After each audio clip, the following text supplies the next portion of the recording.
가게에서는 증시 각도기. 안녕하세요. 증시 나침반 안지원입니다. 네, 각도기 없는 증시 각도기 TV 쪽집게 류현입니다. 각도기님만 없으면 시장이 항상 좋은 것 같습니다. 참고로 이번 주 내내 각도기님이 휴가거든요. 4일 동안 휴가기 때문에 4일 동안 좋을 가능성이 있습니다. 네, 산타 랠리는 없었지만 그래도 연말 랠리는 조금 기대를 한번 해보겠습니다. 아니, 각도기 랠리. 각도기 랠리. 곽방골 랠리. 산타의 버금가는 위력을 갖고 있는 각도기 랠리가 시작됐습니다. 네, 시작됐습니다. 근데 오늘 대주주 회피 물량이 좀 나온 것 같죠? 랠리라고 하기는 조금 좀 그런데 그래도 뭐 언발에 뭐 오줌 들 수 있는 정도로 시장이 뭐 하락하는 것보단 나으니까요. 예, 사실 저번 주 금요일은 개인들이 그렇게 많이 매도를 안 한 것 같은데 오늘부터 조금 나왔던 것 같습니다. 코스피 코스닥 합쳐서 한 1조 원 가까이 매도가 좀 나온 것 같고요. 기관이 물량을 다 받아갔습니다. 코스피는 한 0.1%대 올랐고요. 코스닥은 0.5% 정도 상승을 했습니다. 환율은 지금 많이 떨어졌습니다. 1275원 부근에서 종가로 마무리를 했고요. 금리는 국어채는 조금 올라갔네요. 한국 10년물은 한 8bp, 3년물은 3bp 정도 상승을 했습니다. 계속 YTD 코스피 코스닥 수익률을 보고 있는데 올해는 정말 안 좋네요.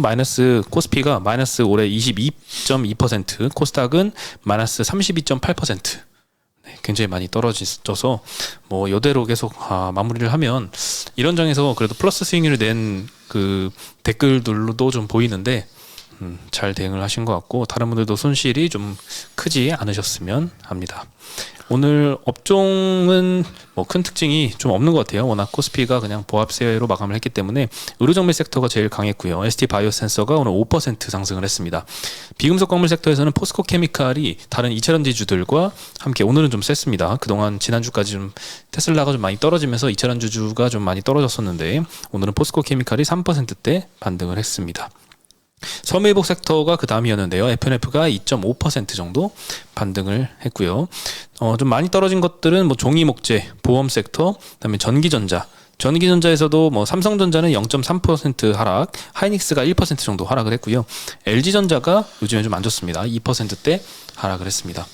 LG전자는 지난주에 애플카 얘기가 좀 나오다가 한번 급등하더니 도로 이제 좀 반납을 하고 있네요. 애플카 얘기 나오면은 솔직히 이 정도 여러 번 속았으면 반응을 안 할 때도 되지 않았나요? 저번에도 그 얘기 나왔다고 5% 오르던데 왜 그거를 올려가면서 사는지 좀 이해가 안 가더라고요. 잊을만 할 때 나와가지고 조금 그랬던 것 같아요. 기사가 나오고 또 회사에서는 아니라고 또 부인하고 그럼 그 기사의 그 출처가 굉장히 의심스러운데 여하튼 어느 쪽 기자든지 아니면 회사든지 둘 중에 한 명은 거짓말을 하고 있다 이렇게 볼 수밖에 없습니다. 근데 이렇게 애플카 이슈가 계속 나오잖아요. 네. 몇 년 전부터. 그러면 뭔가 있긴 있는 거 아닐까요?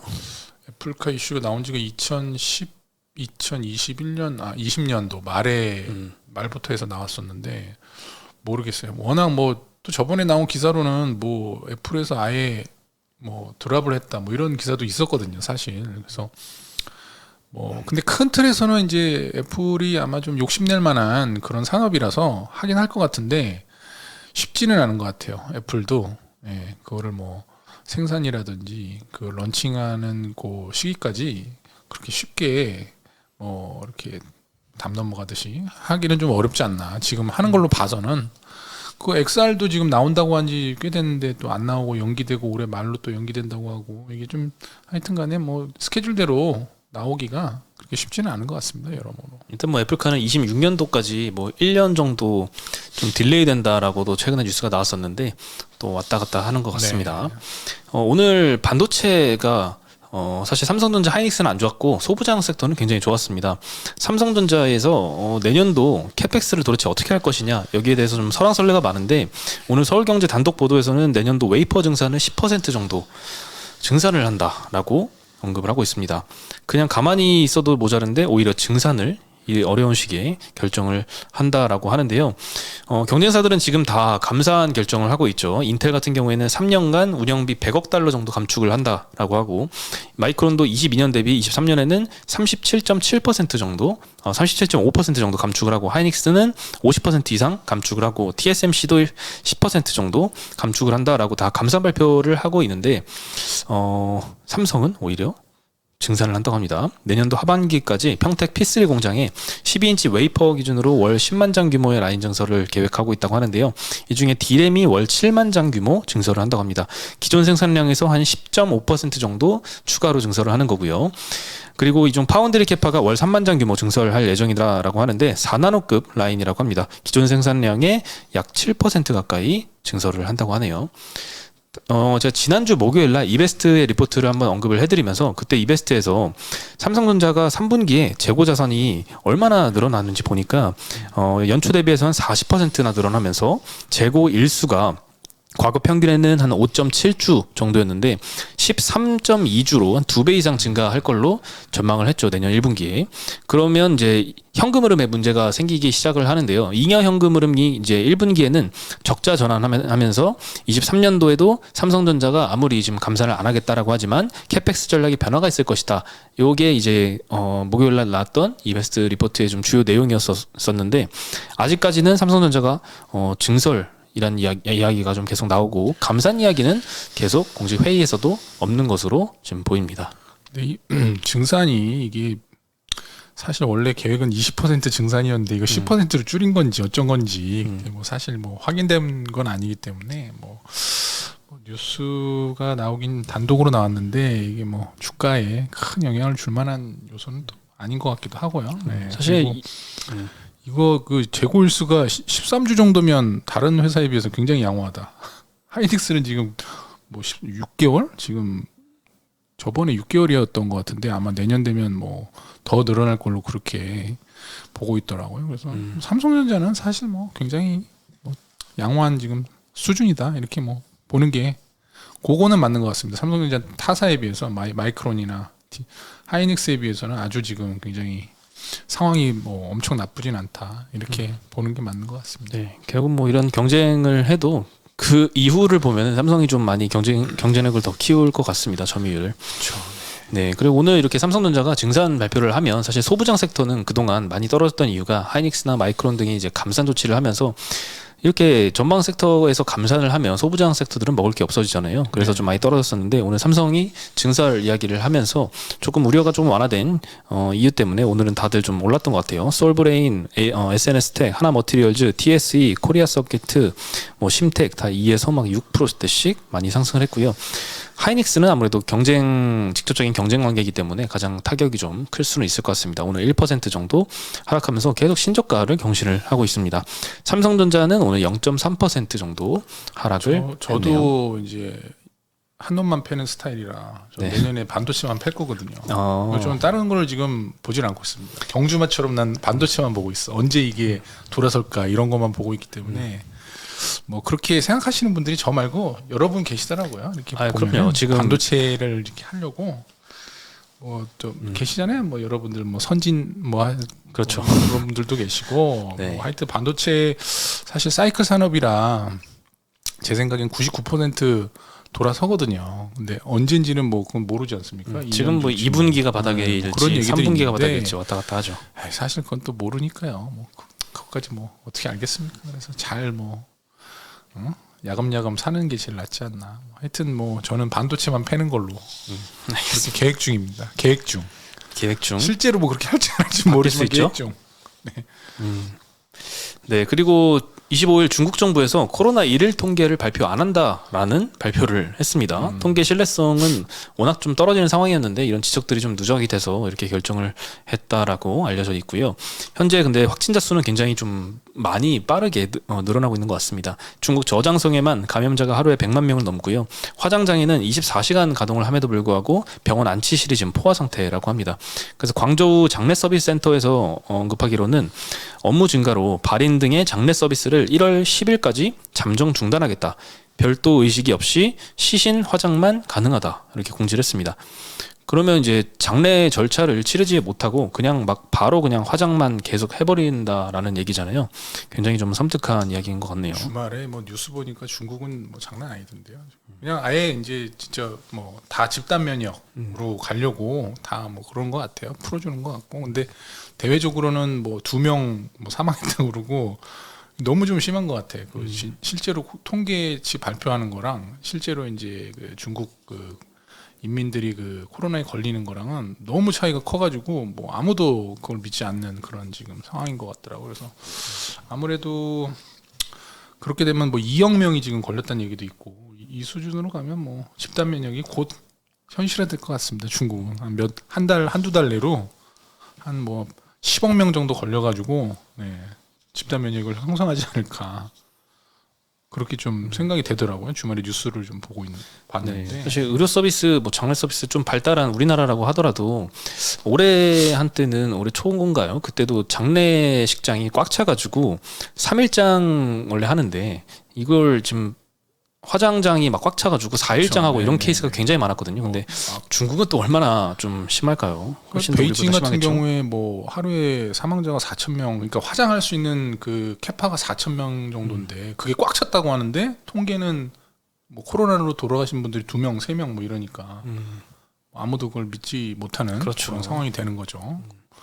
그래서 뭐 기업들의 피해까지도 다시 좀 부각이 되고 있는 상황인 것 같습니다. 테슬라가 24일에 상하이 공장 생산을 잠깐 멈추는 것 같고요. 애플 같은 경우에도 생산 차질이 내년 상반기까지 이어질 것이다. 이런 전망도 새롭게 다시 나오고 있습니다. 현재 아이폰의 대기 일수는 최소 23일 정도라고 하는데 지금 뭐 생산만 문제가 아니고 뭐 물류, 운송, 유통까지 이제 코로나 확산세가 중국에서 좀 폭발적으로 늘어나면 이렇게 좀 문제가 더 커질 수 있다라는 우려도 계속 좀 커지고 있는 것 같습니다. 애초에 제로 코로나 정책이 잘못된 거라서 이렇게 가는 게 맞는 거죠. 근데 딱 이렇게 통계를 깨끗하게 오픈을 해야 될 텐데 그걸 안 하니 뭐 답답할 수밖에 없죠. 그쪽 국민들은. 네. 통계를 근데 과연 솔직하게 오픈하면 어떻게 될까요? 오픈하면 뭐 좋지 않을까요? 이렇게 우리가 하겠다. 그건 이제 자기네 정책에 대해서 이제 그 지키지 못한 거에 대한 책임 그런 문제 때문에 그런 것 같은데 그것도 사실대로 하면 될 것 같은데 뭐 공산당의 특징이 이제 뭐 그런 걸 또 사실대로 얘기 안 하는 측면이 있어서 제가 뭐 그것까지는 제가 드릴 말씀은 없고요. 네. 더 좋을 것 같아요. 하여튼 솔직하게 얘기하는 게 그렇지 않을까요? 그래요? 코로나 확진자 오늘 1억 명. 좋잖아. 곧 끝난다. 1억 명이면 곧 끝난다는. 선반영. 내가 얘기 저번 주에도 했지만, 쓴 약 이거 마지막이다 그러면 얼마나 좋아. 이거 뭐 한 며칠만 더 고생하자. 뭐 이렇게. 아니, 물론 이제 그 수많은 이제 돌아가시는 분들이 있어서 그건 좀 뭐 문제가 될 수는 있는데, 여하튼 갈 길이 그 방법이잖아요. 중국은 뭐 면역력을 좀 높일 수 있는 그런 뭐 백신도 별로 없고 물 백신에다가 뭐 또 다른 나라에 또 지원을 안 받는 걸로 또 그렇게 되어 있고 하니 뭐 방법이 별로 없잖아요. 집단 면역으로 가는 희생이 불가피하게 좀 있을 수. 뭐 남들 다 힘들 때 같이 힘들었으면 괜찮은데 그러니까요. 지금 다 괜찮아지고 있는데 혼자 지금 혼자서 그러고 있지 이러니까. 않습니까? 네. 참 안타깝습니다. 네, 그래서 국내 뭐 리오프닝주들도 요거에 따라서 이런 중국 이슈에 따라서 왔다 갔다 하는데 오늘은 사실 항공주는 굉장히 좋았거든요. 네.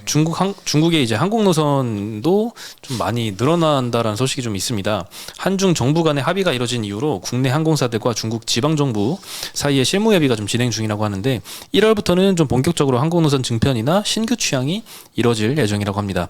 티웨이 항공 등의 이제 국내 항공사도 1월부터는 제주, 대만 노선을 시작으로 중화권 노선을 계속 확대해 나갈 예정이고요. 특히나 일본 여행객 증가가 굉장히 눈에 띄는 것 같아요. 11월 달에 이제 인터파크가 통계를 냈는데요. 해외 항공권 구매가 전년 대비 1270% 증가했다. 사실 뭐 작년에 워낙 없었기 때문에 이렇게 많이 증가한 것으로 보이고요. 전 월 대비로는 한 10% 정도 늘어났습니다. 일본 여행객이 굉장히 좀 크게 늘어난 것 같고요.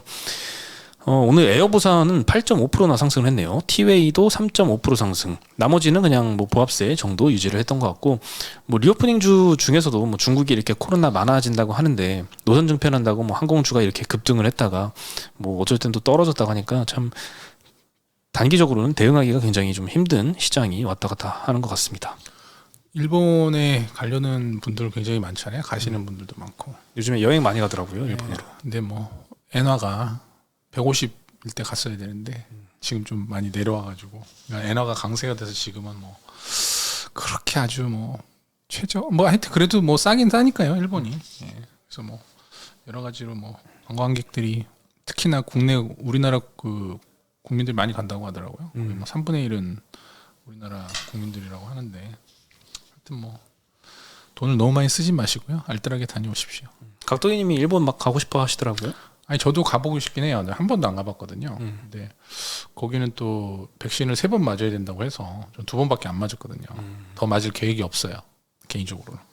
아파가지고 백신 맞고 너무 아팠어가지고 그래서 뭐 갈 수 있을지 잘 모르겠습니다.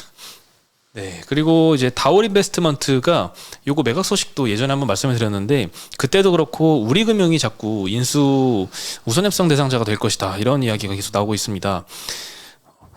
지금 뭐 다른 신영증권이나 미래에셋그룹도 인수 의향자라고 알려졌는데요. 다음 주쯤에 아마 우선협상 대상자가 공식 발표가 될 것으로 보입니다. 우리금융지주가 뭐 최근에 언론에서는 뭐 유력 후보다 이렇게 이야기가 계속 나오고 있는 것 같고요. 이 딜은 이제 다올인베스트먼트 지분을 52% 갖고 있는 다올투자증권 이 이제 매각하는 딜이고요. 매각 희망가는 2,500억 정도 수준이라고 합니다. 지분 절반이 2,500억이니까 전체 밸류로는 한 5천억 정도. 저번에 제가 한번 처음 이 이슈 말씀드릴 때가 한 4천억 정도 밸류였던 것 같은데 좀 올라간 것 같네요. 네, 과연 이렇게 팔 수 있을지는 모르겠지만 다올인베스트먼트 같은 경우에는 과거에 이제 배달의 민족, 뭐 토스 등에도 투자를 했었고요. 운용 자산은 작년 말 기준으로 1조 1,700억 정도 규모를 유지를 하고 있습니다. 영업이익은 근데 좀 가파르게 떨어지고 있거든요. 21년도 작년에는 한창 돈을 잘 벌었어요. 770억 정도 영업이익이 발생했는데 22년도 들어서 1분기에는 4,300만 원 영업이익, 2분기에는 44억, 3분기에는 마이너스 11억으로 적자 전환 했습니다. 뭐 4분기도 그렇게 좋을까요? 요즘 이렇게 금리가 많이 높아지고 벤처들이 좀 힘들어지는 상황이에요. 그 배달 대행 플랫폼 하는 이제 부릉 있잖아요. 메시코리아. 메시코리아가 이제 법원 네, 법정 관리 회생 신청을 했다라고도 알려졌고요. 굉장히 좀 플랫폼들이 좀 힘들어진 상황인 것 같아요. 뭐 벤처 캐피탈이잖아요. 다올 인베스트먼트. 네. 네. 뭐 좋을 수가 없죠. 네. 좋을 수가 없으니까 가격이 낮아지는 거라고 봐야 되는 거니까 지금. 그래서 뭐 적자 보는 상황에서 이 5천억 밸류가 받을 수 있을지는 다올이 그 KTB죠 여기. 네, KTB에서 이름이 KTB가 바뀌었죠. 원래 뭐 잘하죠 투자는. 네. 일단은 네. 뭐 큰 뭐 저기는 없네요. 오늘 그래서 다올 인베스트먼트가 13% 정도 급등을 했고요. 오늘 시총이 3,400억 정도 요 정도 왔다 갔다 하는데 뭐 5천억 밸류를 받을 거다라고 하네요. 네, 그리고 다음도 인수 딜 관련된 이야기인데요. 남양유업이 요즘에 주가가 좀 다시 뭐 반등을 좀 빠르게 하고 있습니다. 이 한행코하고 남양유업이 지분 53% 홍원식 회장 일가가 들고 있는 53%를 이제 인수하는 계약을 체결을 21년도 5월달에 했었는데 그때 당시에 했던 게 주당 82만 원에 사가겠다라고 계약을 했었는데 이걸 홍원식 회장이 계약을 파기를 하면서 한행코는 그 계약을 다시 이행하라라고 소송을 진행을 하고 있고요. 1년 반 정도 지금 진행을 하고 있습니다. 1심 결과는 한행코가 승소를 했고 지금 2심을 진행을 해야 되는데 홍원식 회장이 항소 사유서 제출을 좀 늦게 하면서 뭐 3심까지 갈 것도 없이 빨리 끝날 것이다. 빠르면 내년 상반기 안에 끝날 것이다. 이런 얘기가 좀 들리면서 최근에 좀 빠르게 올라오고 있는 것 같습니다. 뭐 소송을 이기면 당연히 한행코가 82만 원에 들고 가니까 현재 주가가 뭐 40만 원대고 한때는 더 낮게 갔었잖아요. 뭐 한 30만 원 초반까지도 갔었던 것 같은데 네, 그러면 당연히 이제 뭐 굉장히 갭이 큰데 이 소송이라는 게 3년 걸릴지 4년 걸릴지 알 수 없다 보니까 그래서 시장에서 좀 관심이 없었는데 최근에는 좀 빨리 끝날 것 같은 기대감에 좀 시장에서 주목을 하는 것 같습니다. 그리고 또 하나의 소송이 이제 한행코가 이 인수 결정이 늦어지면서 이 손해를 계속 보고 있잖아요. 영업이익이 지금 뭐 몇백억 단위로 계속 분기마다 손실을 보고 있는데 이것 때문에 홍 회장 등 3명을 상대로 310억 원 정도 위약금 청구 소송을 진행을 하고 있습니다. 근데 여기에서도 최근에 한행코가 승소를 하면서 홍원식 회장이 지금 모든 재판에 대해서 다 지고 있는 상황입니다. 네, 추가로 이제 남양유업 보통주 같은 경우에는 오늘 3% 정도 상승을 해서 47만 원으로 끝났는데 남양유업 우선주도 상장이 되어 있거든요. 한 24만 원 정도 주가 왔다 갔다 하는데 남양유업 우선주는 좀 투자를 결정을 만약에 하신다면 조심해야 될 게 지금 주식 수가 상장 주식 수가 16만 6천 주 정도입니다. 근데 규정상 20만 주에 미달하면 관리 종목에 편입이 되고 그게 지속이 되면 상장 폐지가 되거든요. 예전에도 뭐 KG 동부제철 우선주 뭐 등등해서 우선주들의 이제 그 주식 수가 20만 주에 미달해서 상장 폐지로 가고 그 전에 그 정리매매 기간 동안에 막 주가가 막 90몇 프로 떨어지고 이런 사례들이 많았었거든요. 그래서 남양유업 같은 경우에도 아무리 이제 뭐 보통주에는 호재다라고 하더라도 상장 주식수 이슈 때문에 우선주 같은 경우에는 주가가 좀 언제든지 크게 좀 떨어질 수도 있다는 건 염두를 해둬야 될 것 같습니다. 참고로 이제 16만 주인데 이걸 20만 주 이상 추가 발행하면 되거든요. 그렇죠. 근데 이것도 주주총회를 거쳐야 됩니다. 네. 그래서 주총이 뭐 내년도 3월달에 아무리 빨라봐야 뭐 임시주총을 열더라도 당장은 어렵기 때문에 일단 1월 2일에 바로 관리 종목 지정이 될 예정이고 내년도 초에 뭐 주총에서 뭐 이 안건을 추가 발행 안건을 통과시킨다면 상장이 유지가 되겠죠. 소송전 하고 있는데 그거 할 정신이 있을까요? 뭐 한행코하고 지금 남양유업하고 소송전이 치열하게 이루어지고 있는 거라 네. 이거까지 신경을 쓸지 말지는 모르겠네요. 근데 뭐 사실 남양유업에 대한 기대감이 그 처음에 그 1년 반 정도 전에 처음에 인수를 한행코에서 했을 때 그런 어떤 기대감만큼 지금 다시 형성되기는 사실상 어렵다. 그때 뭐 사실 그 결정되고 나서 좀 많이 올랐었는데 제가 봤을 때는 그렇게까지 아마 다시 찾아왔을 때 그 정도 상승을 뭐 단기간에 하기는 여러 가지 뭐 유동성 여건이라든지 시장 상황이라든지 봐서는 쉽지는 않다. 예, 그렇고 뭐 하지만 이 조기 종료에 대한 기대감은 사실 한 달 전부터 계속 투신이 샀거든요. 조금 그런 기대감을 기관 쪽에서 좀 갖고 있는 게 아닌가 그런 좀 판단이 좀 듭니다. 네. 그리고 오늘 요즘에 이제 얼마 안 남았습니다. 일정이 26일 오늘 밤은 미국 시장이 휴장할 예정이고요. 27일에 대주주 양도세 회피를 위한 마지막 매도일입니다. 그래서 이때까지는 개인 투자자가 좀 매도를 나설 것 같고 작년도 기준으로는 28일인가 그때 마지막 거래일에 하루에 3조 원 넘는 매도세가 좀 나왔다라고 기억을 합니다. 그리고 또 배당을 받기 위한 마지막 매수일도 27일 동일하고요. 28일에는 배당 락일입니다. 29일에는 올해 마지막 거래일이고 30일은 금요일인데 마지막 거래일은 휴장입니다. 내일도 별 큰 이슈는 없을 것 같아요. 움직임이 뭐 크게 하락하거나 이러진 않을 것 같고 미국 시장도 안 열리고 내일 오늘하고 거의 비슷하지 않을까. 기관은 사고 개인은 뭐 소폭 매도하지 않을까. 네, 참고로 이 해외 주식 하시는 분들 추가로 이제 말씀을 드리면 제가 고객분들하고 통화를 해보니까 이걸 모르고 계시는 분들도 있더라고요. 양도 소득이 이미 주식을 매도해서 실현한 손익이 올해 250만 원 이상 되는데 따로 아직 안 판 주식 중에 아직 마이너스인 종목들 있잖아요. 네네네. 요거를 매도해서 이제 손실을 실현을 시켜서 전체 양도손익을 250만 원 이하로 내리면 내년도에 양도소득세 안 내도 되거든요. 손실과 이익을 상기시키라는 네, 그렇죠. 말씀이시잖아요. 네. 네, 그걸 모르시는 분들이 상당히 계시겠죠. 네. 아마 이제 주식시장이 많이 떨어졌기 때문에 손실본 종목들이 아마 분명히 이제 보유 종목 중에 좀 있을 텐데 그것들을 실현시켜서 세금을 절약할 수 있는 이슈가 있습니다. 그리고 그 신용 또 11월 올해 말까지만 130% 아, 그렇죠. 반대매매 지금 신용 반대매매 유예를 해주고 있는데요. 지금 주식시장이 좀 너무 떨어졌을 때 그때 140% 원래 담보비를 유지를 해야지 반대매매 안 나가는데 130%로 잠깐 유예를 해줬습니다. 근데 금감원에서 이거를 내년도에는 연장을 안 해주겠다라고 하면서 1월 2일 뭐 아침까지는 괜찮지만 1월 3일부터는 140%안 채워지면 반대매매가 나가는 이슈가 있습니다. 영향도 살짝 있을 수는 있겠네요. 네. 그렇죠. 지금 그것 때문에 130%만 간당간당하게 유지를 하는 분들이 많기 때문에 그 반대매매 물량이 갑자기 기준이 140으로 한 방에 상향이 되면 조금 채우기 어려워질 수도 있죠.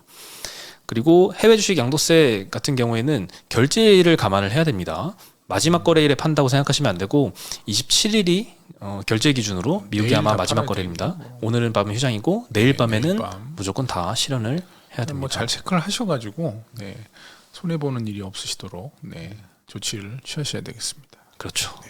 네, 오늘 소식은 여기까지고요. 저희는 내일 다시 인사드리겠습니다. 안녕.